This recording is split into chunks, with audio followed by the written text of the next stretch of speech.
தேங்காய் எல்லாத்தையும் உடைச்சிட்டு பூ வந்து ரெடி ஆயிடுச்சு. அதுக்கப்புறம் வந்து பார்த்திங்கன்னா கொஞ்சம் கொஞ்சமாக மிக்சியில் சேர்த்துட்டு பசும்பால் வந்து கொஞ்சமாக சேர்த்துட்டு அதுக்கப்புறம் நல்லா பேஸ்ட்டாக அரைச்சி எடுத்துக்கணும். நம்ம வேணும்னா தேங்காய் பால் கூட ஊற்றிக்கலாம். நான் வீட்டில் பசும்பால் இருந்தது, அதனால் அதையே ஊற்றி பேஸ்ட்டாக நல்லா அரைச்சி எடுத்துக்கிட்டேன்.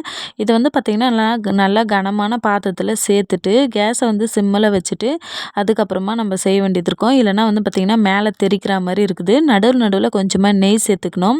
அதுக்கப்புறம் மூடி போட்டு வச்சுருங்க. சிம்மில் வச்சுட்டு அதுவே வந்து வெந்து ஒரு பக்குவத்துக்கு வந்துடும். நடுவில் கலரி விட்டுக்கோங்க. நான் இதில் இனிப்புக்காக வெல்லம் தான் சேர்த்துக்கிறேன். என்கிட்ட இருக்கிறது இந்த மண் இல்லாத நல்ல வெல்லன்றதால நான் வந்து அப்படியே நசுக்கி சேர்த்துக்கிறேன். உங்ககிட்ட இருக்கிற வெல்லத்தை பொறுத்து நீங்கள் வந்து காய்ச்சி கூட சேர்த்துக்கலாம்.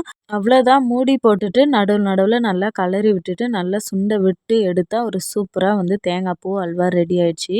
நீங்களும் கண்டிப்பாக ட்ரை பண்ணி பாருங்கள். ரொம்ப சூப்பராக இருக்கும். அவ்வளோதான், இந்த வீடியோ பிடிச்சா லைக் பண்ணுங்கள், சப்ஸ்கிரைப் பண்ணுங்கள். வீடியோ பார்த்ததுக்கு நன்றி.